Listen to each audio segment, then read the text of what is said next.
Hey, what's going on? Welcome to Built for the Stage podcast. This is Joe Roscoe, founder and host of Built for the Stage, Broadway's #1 fitness platform. With actors in over 20 Broadway shows and other stages across the globe, we are your one-stop shop for all things fitness and theater.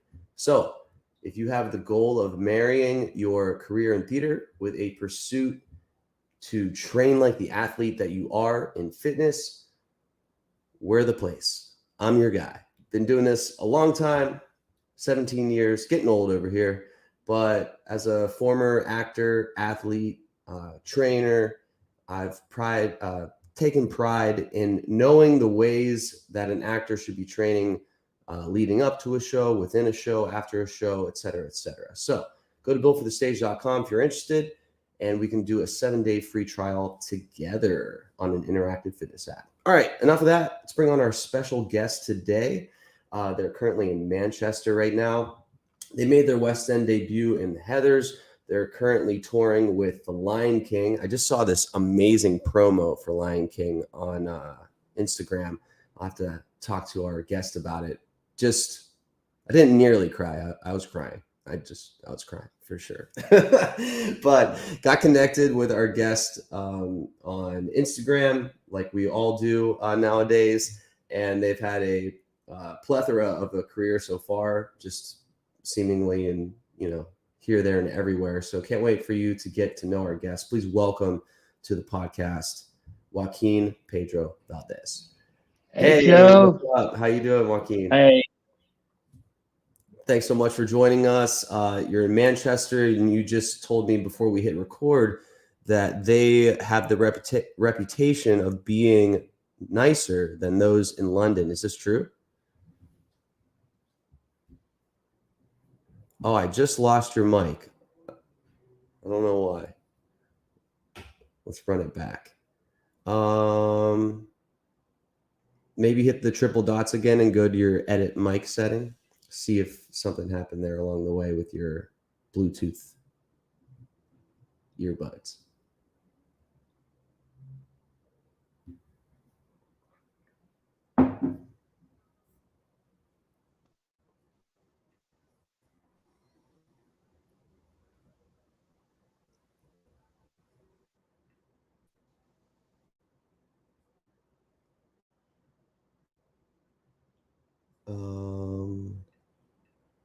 You're muted now, so maybe hit the mic button to unmute yourself, and let's see if.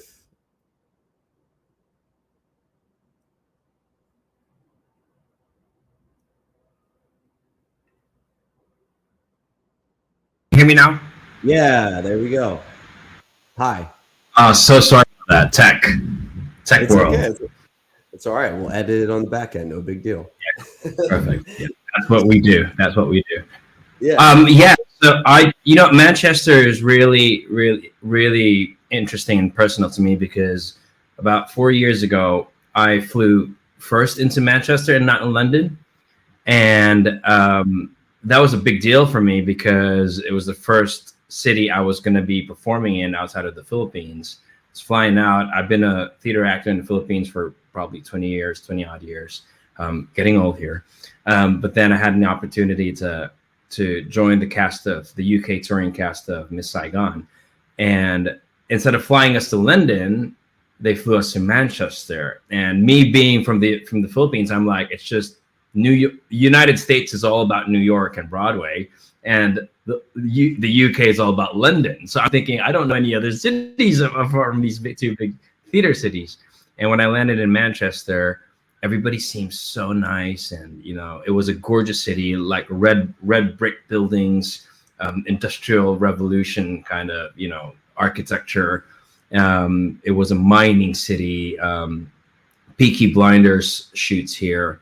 So it had that vibe, and it was really, really interesting, really historic, and buildings and structures I've never seen before, and just people were just so nice, calling you love, babe, you're right, love. Everybody had a distinct accent, very English, and locals were telling me that people in the north are much nicer than they are in London, because London's a big city and they don't got no time to be kind to people because they need to go to places and meet people. So, but I do love London as well. I spent a lot of time in London during the pandemic. So home for me is London, but work, I end my contract with the Lion King here in Manchester, which is a full circle of life moment for me because I started out my career in the UK in Manchester. Yeah. Did you? I think I saw on your Instagram you had like two different photos pictures in front of the marquee. What was the other show? Was it Miss Saigon? Saigon? Yeah. Yeah. That was So really cool to see that. I guess I look at those photos and I'm like, oh, so much has happened in such a short span of time. It feels so long ago, but then it's really just 4 years. And not discounting the 2 years of the pandemic, which I was very fortunate enough to be working through as well in the UK. So it's just mind-boggling how so many things have changed. And changed within me, like how much I've grown as a person, as an actor as well, but more importantly as a human throughout these 4 years. And yeah, life happens and it's incredible, and I'm so grateful. Yeah. All right, we'll get more into that in a little, but when I was introing, you cover Simba in the tour. I don't think I mentioned that for everyone listening, but when I was talking about the promo that I saw on Instagram, you saw it? Yes. I just saw it right before meeting you. Me too. Today, and I was in tears as well. How the AIM instant messenger, how they worked that in, and then I didn't get it until the very end, which I'm glad I didn't, because it was so much more impactful when they did the simultaneous. And then that same thing. I was like, oh my god, that's her grown up taking her daughter. I just thought it was following two mother-daughter stories at different time periods, but and that beautiful tagline at the end, the show of a lifetime, because they're celebrating 25 years on Broadway, and it just makes so much sense because the Lion King is so special to so many people. People have their first theater experience, their first transformative theater experience in the Lion King. People will never forget the first time they saw that sunrise or the elephant coming through the aisle, and they're just transformed by it. People want to go into theater because they saw the Lion King when they were a kid. And I love it. It's such a, after seeing that ad, I'm like, it's tour life is hard, and it was just real talk being an actor. Tour life, it gets to you, and sometimes you forget how grateful you should be about the things that come on, that the opportunities that come your way. And you take things for granted, and seeing that ad just put things in perspective for me. I'm like, wow, I get to do this. I get to be part of this magic, and it's amazing. Yeah, at least one or two people in that audience every night is experiencing probably that moment that they highlighted in that promo. So that's really cool. Let's jump into you saying how tour life is difficult. I love that you just opened up and said that. Thank you so much, because tour life is difficult. Life is difficult. A career in theater is difficult. A pursuit in fitness is difficult. So let's relate it all to tour life. It's hard to live out of a bag, right? It's hard to be on a bus or a plane. Before we jump in, I just want to say that I've kind of low-key been following your account, because I'm a stagey kid. I love Broadway stuff. I love the West End. And I remember people I followed on Broadway were following your program, and I love it. Built for the Stage, definitely, because back in the Philippines, I was so into fitness. I was a CrossFit trainer for a spell, for a wink, and I'd love to get back into that when I can. I got into bodybuilding. I joined a bodybuilding contest. I was Mr. Gold's Gym in the Philippines for a year. I've gone through all of that, good and bad, all of the misconceptions about fitness and looking good and whatever. Yeah. And it wasn't until I booked Miss Saigon and I needed to fly to Miss Saigon, wherein around 2 or 3 weeks prior to my flight, which was a career change of a lifetime. This was a dream for me. I've never been, all I wanted to do was musical theater all my life. And finally I got the chance to do it on the big stage, on the world stage. And 2 to 3 weeks prior to me flying out, I messed up my back in the gym. I tweaked my back. I think it was a disc bulge, and I had the worst spell of sciatica.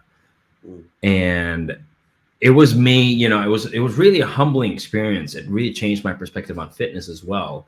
And all I could see was my dream getting, you know, further and further away, because I don't want to go into the contract of a lifetime for me unfit, not being able to dance, to move, to lift, and, you know, and do the things that actors do. And people don't realize that being an actor is an athlete's job. You need to be absolutely fit, top to bottom, mentally fit, physically fit, emotionally fit. And I was so worried, and I did it. I mean, I got an epidural shot. I went to the doctor. They put anesthesia on me. I did another show, not thinking that because they made my back so numb and I wasn't working on actually strengthening my back, that I was doing more damage to it. So when the anesthesia, the drugs kind of faded away, I was in a worse state. And I remember waking up one morning and not being able to stand up straight and not walk until I found like an alternative, like chiropractor who said the worst thing you could have done was get that shot. Let's get you proper. Let's get you strong and proper. And through just like proper massages, through aligning my back, and just me being very aware that my body is a unit that's connected to every single aspect of it, central on the spine, and being just careful and forgiving of my own body, it changed my perspective. So when I flew out, I felt great, much more mature about treating my body and how to handle it. And from then on, when I started Miss Saigon on the tour, my gym regimen kind of changed, and my approach to fitness was no longer just the aesthetics and the strength aspect and the whole macho aspect of it. It was really to be more functional, nimbler, and, you know, more ready for any physical challenge that life might bring. So I'm faffing on. I'm sorry if I'm lapping on. I like to call it the Swiss Army knife. So the Swiss Army knife has many different tools that you can pull out. Yeah. If you're just the big blade, which maybe you could say like bodybuilding, then like you're pretty one-stop shop as far as like just a one-note Johnny, I'll say. But if you have the full tool belt, then you really can be used on the stage in so many different ways than just being someone with muscles, you know? Yeah, and it's also interesting because we're actors, and obviously there's a whole chunk of fitness goes into the investment of looking good, right? And even my understanding of looking good changed, because I can't look like a flippin' Marvel superhero 365 days a year. There are roles that need for me to look like that, but then generally the demand is not to look like you have veiny, striated, like six-pack abs every single day of the year, because that's not sustainable. But what I do want to look like is strong, healthy, nimble, and usable and functional. And I think, like, even on stage, there's a presence that comes with a body that's probably not looking like Henry Cavill and Superman, but someone who can carry their own weight, and probably another, you know what I mean? And there's a presence, there's a security that comes in just how you stand, how you are, you know, how you cock your shoulders back, how your chest puts up. Even it helps even in singing when you know that you can carry your own weight. I don't know if that makes sense. Yeah, 100%. For us, we always are harping on and preaching on that you have to be willing, able, and durable. First, you have to be willing. You have to be able to either put in the work that you're being asked to do, or you just have to be able and capable to already do it. And then lastly, you have to be durable to do it 8 times a week or however many times you're going to be doing the show. And we train people of all heights, shapes, sizes, everything. And as long as you can do the thing, whatever the thing is you're required to do, then you're crushing it. Yeah. Okay. So tour life, you were talking, I'm interested in this. You're talking before that you were on StreamYard for a bit doing interviews, and you were talking about how you didn't have formal training and you're wanting to pick the brains of others. Tell us about that experience. Tell us about maybe what you learned, and also tell us about like, oh, this maybe imposter syndrome that I had wasn't as validated as I thought it was. Absolutely. I come from the Philippines, where we absolutely love theater. We love musical theater. I grew up in that industry. I started professionally when I was around 10 years old and just never left. But the thing is, we don't have that big an industry or a sustainable audience for it, so that we do it 8 shows a week for a year. So a big title, and a lot of the titles that I've done, I was lucky enough to have done in the Philippines, our runs don't last longer than 1 or 2 months. And we only do 5 shows a week, because the theater going public in the Philippines, or in Manila in particular, will only go on the weekends, because it's a very like work.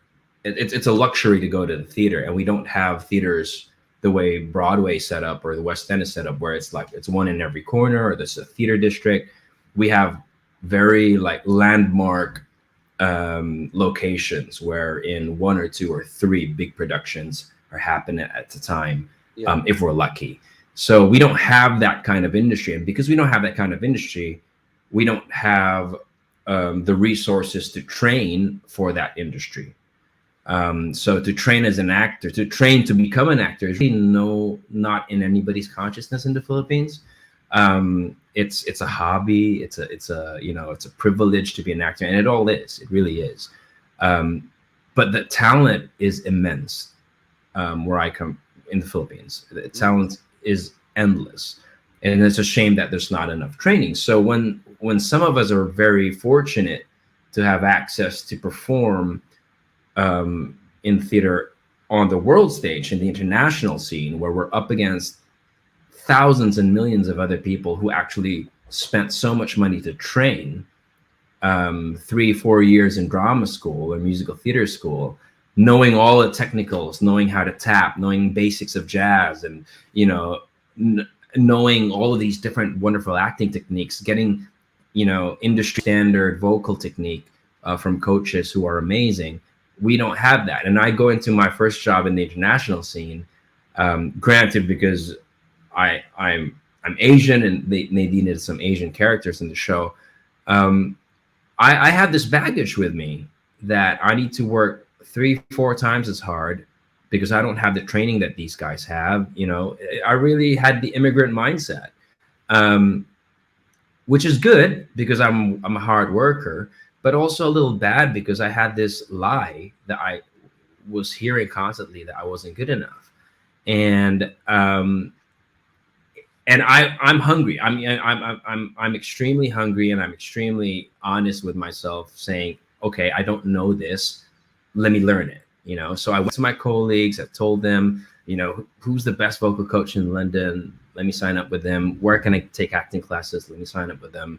And in my journey, especially through the pandemic, I was meeting so many incredible actors who I looked up to. And I started this podcast called, well, not a podcast, but like a little YouTube show called Pick Your Brains. And I would just pick their brains on audition technique, on do they get insecure as well, and on what it is like to be an actor in the world stage, and what turns them on as an artist, what turns them off, and what they go through. And in my talks with them, I realized that a lot of the insecurities I was worried about were just imagined. And these colleagues of mine from the UK were the ones. It was one guy that actually said, co-actor of mine in Miss Saigon, that told me, you know what, you might not have the drama training that we did for 3 or 4 years, but you have X amount of years of life experience that got you from where you started out in the Philippines to here. We can't learn that in drama school. and you're going to go into an audition room with all of that experience and all of that maturity, and that's something we can't buy. And when he told that to me, it was just like a soothing balm, like making me really embrace who I am and my story, and just gave me that encouragement and that confidence to come into an audition room knowing that I have my version of songs to sing and my version of stories to tell. Yeah. And yeah, it really helped me change my perspective. Yeah, I mean, as an actor, your job on stage is to display life in some form, and the more life you live, the more you can draw from those experiences to make them Absolutely. as real as possible. So that's Absolutely wise words from your colleague there. My question about the Philippines: if the talent is there, if you all have a fan base of musical theater, what is the restricting factor of why there aren't more schooling or training there? I think it's just to recognize that it can be a viable industry, a business industry, and the market, unfortunately, is still very small because access to theater, or there's this notion that theater is for privileged or a certain class. And truth of the matter is, the Philippines is really divided in terms of class. We have a lot of people below poverty line that are struggling, and entertainment for the masses is mainly telly and film. Yeah. But I think theater is so versatile, and it's been in the country for as long as we got our independence, a couple of centuries ago. So I think it's just a matter of like finding or getting support from the public sector and the private sector to really see theater as a viable institution that can grow its audience. And once it starts to grow its audience, then people can realize that they can have careers in it and they can start training for it. Do you like working with the youth? I feel like I've seen a couple of things on your social. I love it. There's something, because I fell in love with theater because someone actually saw me as a kid and helped me develop my talents and skills. And it's just something natural to me to kind of pass it forward and to train and to just give that magic and that sparkle again of theater. And until now, I'm still that 10-year-old kid that's playing in the room. You know, there's always that, and I pray that I never lose that kind of joy when approaching this craft. And there are many things as you grow up that will try and diminish that joy, but it's that joy, I think, that's fundamental to why we do what we do. And I think that goes for any passion, not just in acting, but then when you find that deep, profound desire to do that and you hold on to that, it's a core value. That's why when I teach kids, I remember myself and why I fell in love with the craft in the first place. And I love that. Yeah.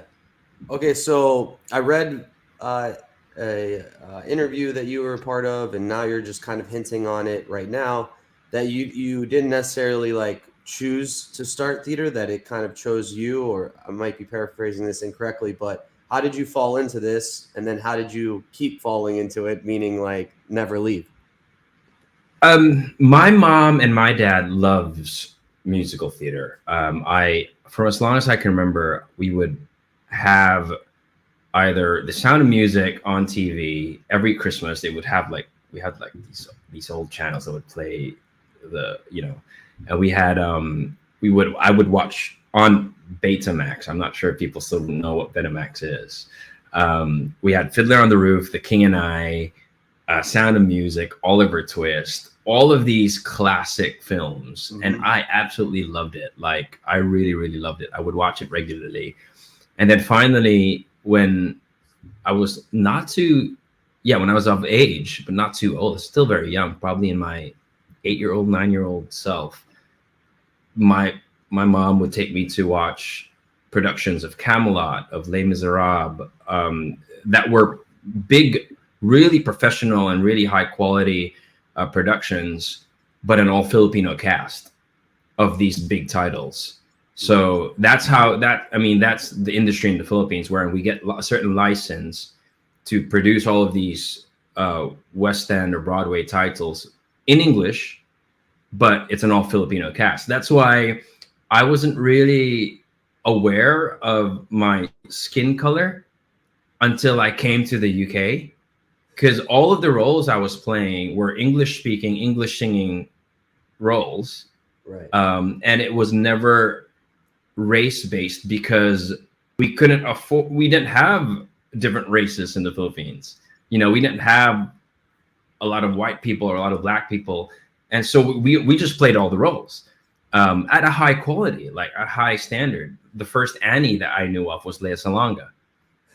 Yeah. She played Annie. The first Eliza Doolittle that I knew of was Lea Salonga. She played Eliza Doolittle in My Fair Lady in the Philippines. So to my consciousness, we can play all these roles, until I got to the UK because of Miss Saigon, and I'm thinking, oh, I want to do other shows, and I realized, oh wow, I'm not white. I realized I'm not, But what's nice is I'm not sure, but I think it's the time now, and all of these talk of diversity and representation. It's really exciting, because so far I've been in audition rooms wherein I'm either the only Asian, or it doesn't matter if I'm Asian. Right. And I think that's amazing. Like, of course, so cool. That's so cool. Like, my first job out of the pandemic was a Fringe show. It was the first show in London ever after lockdown 1, when they started to allow performances in pubs. We were at the historic Eagle pub at Vauxhall, and we were performing a musical called Fanny and Stella in the style of music hall. And it was just 6 of us. And I was with 5 other incredible West End actors. And there was me. And I was playing American. And the producers and directors of all the people who were looking for jobs chose me, auditioned me, and picked me. And I was like, that's incredible. And not because I was Asian. Yeah. And not because of my skin color. It was just, and I thought that's amazing. I thought what a time to be an actor now in the world stage. It's exciting. Yeah, I hope it's just the beginning. It's been a slow evolution, but I feel like the momentum is definitely growing in a much quicker pace, and hopefully it continues that way as well. That beautiful. Recently, they announced the cast to Wicked on the West End. And I haven't seen. And it's gorgeous. I mean, you have a black Glinda and a black Elphaba, and it's incredible, and a black Fiero as well. So I'm like, oh, that's incredible. Like, we're there already. Like, we're getting that momentum, and I think it's exciting times. Yeah. Okay. So we never hit the tour topic of the ups and downs of tour. Well, let's do it. From the beginning, when we were initially talking about how tour life can be difficult, I want to go with being grounded on tour is difficult. Having a routine, feeling as though you're not always just sporadically living from one city to the next. How have you found some stability while on the move? It's really difficult. I'm very blessed because I get to tour with my partner. So my wife, who is not an actress, she's a lawyer. She gets to tour with me because she can work from home.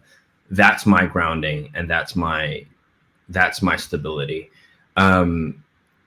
Would I prefer more permanence? Absolutely, because I love my fitness. I love getting to cook and meal prep, waking up at a certain time, going to the gym, doing things at a certain time.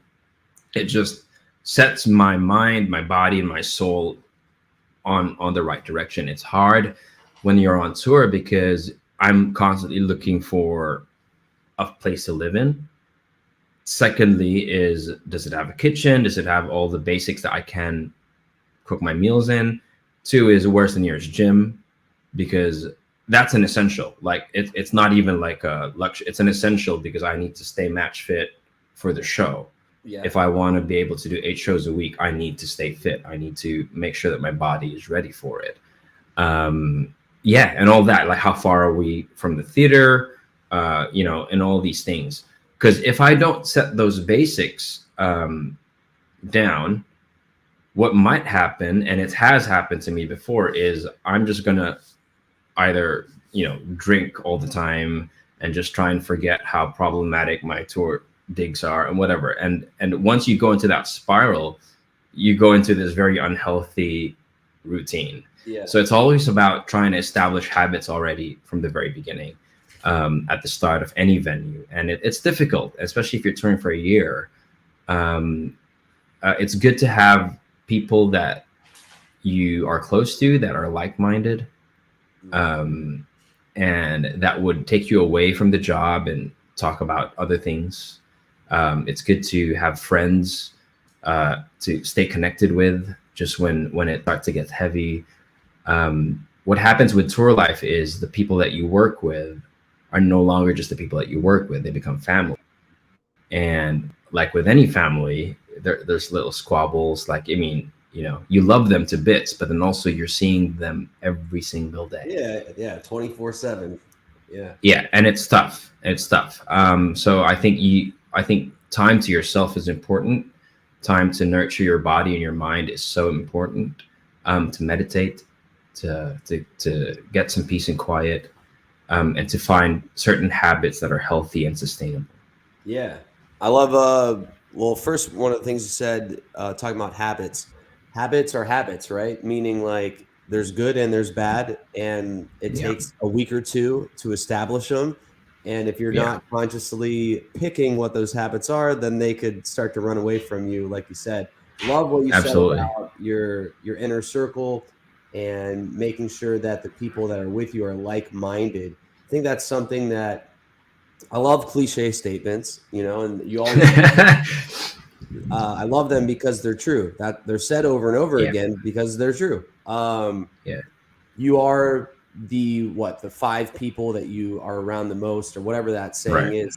And it's like, you can't run away from that. Like, I see in myself, sometimes I'm starting to change in ways, and I'm thinking, why am I doing that? And then I'm thinking about someone that I've been spending a lot of time with, and I'm like, they actually have those qualities about traits. them. And that's where I'm picking that up. So that was extremely, I'm grateful you brought that up. What's fitness like for your mental health? Like, you worked out today. Do you just feel, how do you feel during and after? And what is it for? What does it do for you? Well, before I would punish myself, and I'd be very unforgiving, because, I was coached by this bodybuilder, and I've gone through all that. I've gone through the competitive nature of CrossFit as well, which, and I have an addictive personality in the sense that when I get into something, I really zone in. So when I was doing CrossFit, I was that CrossFit douchebag. I was talking about it, 24/7, and like, CrossFit is the only way. When I got into paleo and eating paleo, I was like, no, meat only, nothing else, no carbs, whatever. And then I got into bodybuilding. I was really into that as well. And I found that it's not sustainable. And I wanted to find a fitness philosophy or mentality, I guess, that was a little bit more holistic, that affected not just my body, but my mind and my heart and my spirit and how I am to other people. Because I don't want to be, like, holier than thou or super self-righteous when it comes to fitness, because everybody's journey is different. So I started working on myself, and I'm still discovering things. I suffered, and I've recovered fully now, from an ACL injury back in 2009, from playing ultimate frisbee, and that happened right before a musical, before Spring Awakening back in Manila, and I needed to rehab quickly, and I always felt that, I have weak knees. But then fast forward to my life now, I'm realizing things like the Athletic Truth Group and Knees Over Toes, and like newer ideas of just like really getting people to jump higher than they did when they were in their 20s. And I'm like, this is mind blowing. And it's all natural. It's all like, it's all doable. It's all scalable. And I love that. And now I'm reading into cold showers and cold water therapy, and I do that at the start of my day. Every time I wake up, get into the shower, and then for 5 seconds, I'm gonna just go as cold as I can, steady my breathing, and I found that my recovery is so much faster. I have less DOMS after a heavy workout day. I'm finding things that this show in particular, like Simba, has a lot of jumps. It's loads of jumps. And jumping was probably something I was very insecure about and very, very, hesitant to do because of my ACL injury over the years. And because of my new method of really trying to make my body more nimble and usable and functional, like that little Swiss knife analogy that you had. I'm getting compliments from my dance captain and my resident director saying your jumps are amazing. They're higher than ever. I'm like, that's cool. And that also helps because I've leaned out. I've fixed my diet. So I'm faffing again. But basically my approach to fitness is now holistic. And it, when I don't feel good, it's probably because I'm not rested. I'm not drinking enough water. I'm not working out smart, and yeah, all of that now is affecting my entire being as an actor and as a person. Yeah, cool. All right, Joaquin, we're going to go on to the BFTS hot seat here. We're going to play a little fun game. I think you're going to be awesome at it. So, yeah. All right. First question. Let's go. BFTS hot seat. You walk into a room and the TV's on, and there's a movie playing that you've seen 100 times over and over again. Well, no matter how many times you see this movie, you have to stop and watch it again. What is this movie? Probably The Never-Ending Story. The Never-Ending. Oh, I don't know this one. Okay. Never-Ending Story? You don't know this one? Who's in it? Do you know who's in it? I don't know the actors, but it's Falcor. Older movie? It's an old movie. It's a classic. Oh, it's a fantasy movie. I don't know why. That's the first thing that came up to mind because basically it's yeah. You know this. Like I think you've seen it. There's a dragon that looks like a dog, a white dog. Oh yeah. Okay. Yeah, Falcor. Yeah, that's The Never-Ending Story, and Fantasia is about to get destroyed, and this guy's reading this book, and it's happening in real life.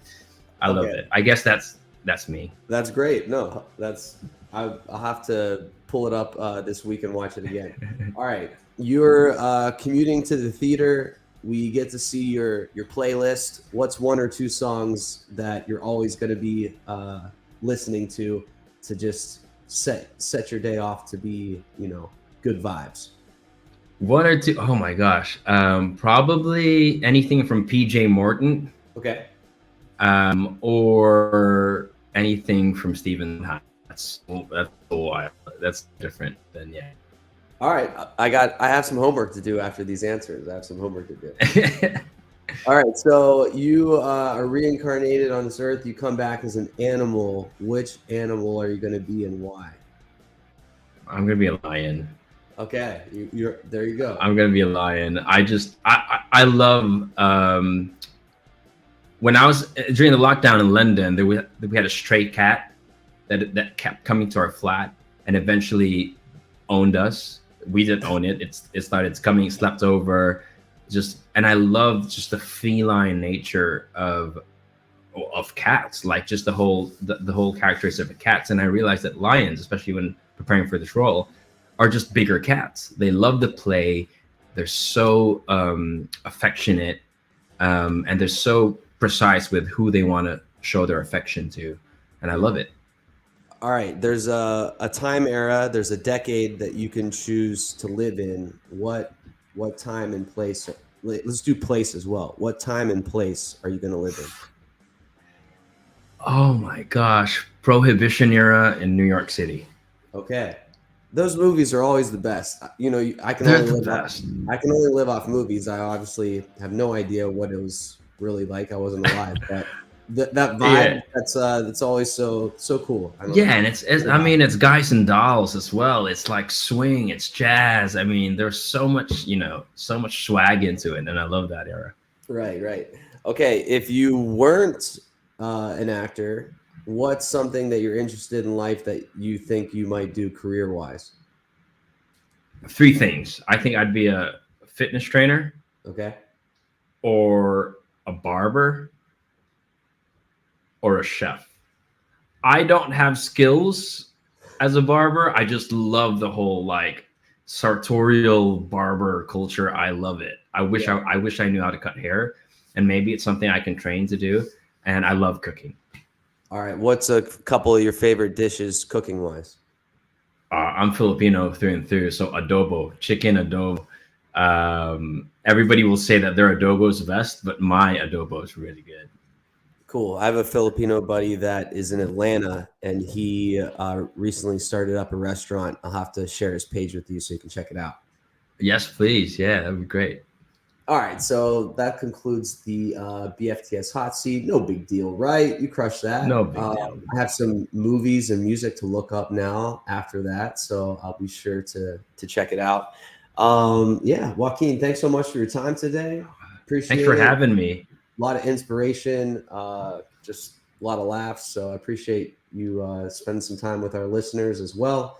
Everyone that's listening or watching, you can check out Joaquin's Instagram, joaquin.pedro.valdes. It'll be in the description of this episode. Nice and easy for you to click on. So make sure you give him a follow and become a part of the fandom of Joaquin. Joaquin, thanks so much for being on the show. Thank you, Joe. My pleasure. Later. All right, that was a fun one. Really nice guy. Yeah, hopefully I'll have to connect when I get back over there into the UK area. That was Joaquin, everyone. Make sure you give him a follow again, joaquin.pedro.valdes. I'm Joe Roscoe with Built for the Stage. If you haven't tried that free trial yet, go to builtforthestage.com. Until next time, actors or athletes, train like one. Later.